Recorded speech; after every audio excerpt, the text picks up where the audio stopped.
ஐக்கிய தேசிய கட்சி, ஐக்கிய மக்கள் சக்தி ஆகியன இணைந்து செயற்படுவது தொடர்பில் கடந்த நாட்களில் பல கலந்துரையாடல்கள் முன்னெடுக்கப்பட்டன. இறுதியில் இணக்கப்பாடுகள் எட்டப்படாவிட்டாலும் கலந்துரையாடல்கள் சாதகமாகியுள்ளதாக ஐக்கிய மக்கள் சக்தியின் பொதுச் செயலாளர் இன்று தெரிவித்தார். நாங்கள் தொடர்ச்சியாக கலந்துரையாடி வருகின்றோம். அதில் எவ்வித பிரச்சனையும் இல்லை. இதற்கு சில படிமுறைகள் உள்ளன. அடுத்ததாக உள்ளூராட்சி மன்ற தேர்தல், மாகாண சபை தேர்தலை எவ்வாறு எதிர்கொள்வது என்பது தொடர்பில் கலந்துரையாடி வருகின்றோம். இல்லை, இன்னமும் அந்த கலந்துரையாடல்கள் இடம்பெறவில்லை. எதிர்காலத்தில் இடம்பெறும். என்னில் 2 தலைவர்களும் அடிப்படை விடயங்கள் தொடர்பில் பேச வேண்டும் அல்லவா?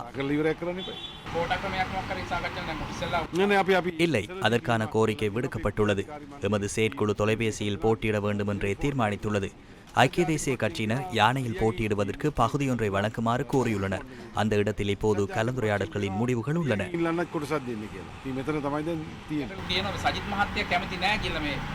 இல்லை, சஜித் பிரேமதாசவே தொடர்ச்சியாக கலந்துரையாடல்களுக்கு செல்லுமாறு கூறுகின்றார்.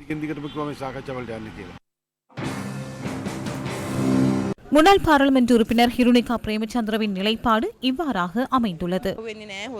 நாம் திருடர்களுடன் தொடர்பு பட போவதில்லை, அவர்களுடன் இணையப் போவதில்லை. இந்த நிலைமையில் ரணில் விக்ரமசிங்க அவருடைய குழுவுடன் இணையப் போவதில்லை என்றனர். கடந்த வருடங்களில் காலை பிடித்து இழுக்காமல் சஜித் பிரேமதாசவுக்கு தேவையான உதவிகளை வழங்குவதற்கான இயலுமை ரணில் விக்ரமசிங்கவுக்கு காணப்பட்டது. ஜனாதிபதி தேர்தலில் உதவி செய்திருந்தால் சில வேளைகளில் நாம் வெற்றியடைந்திருக்க முடியும்.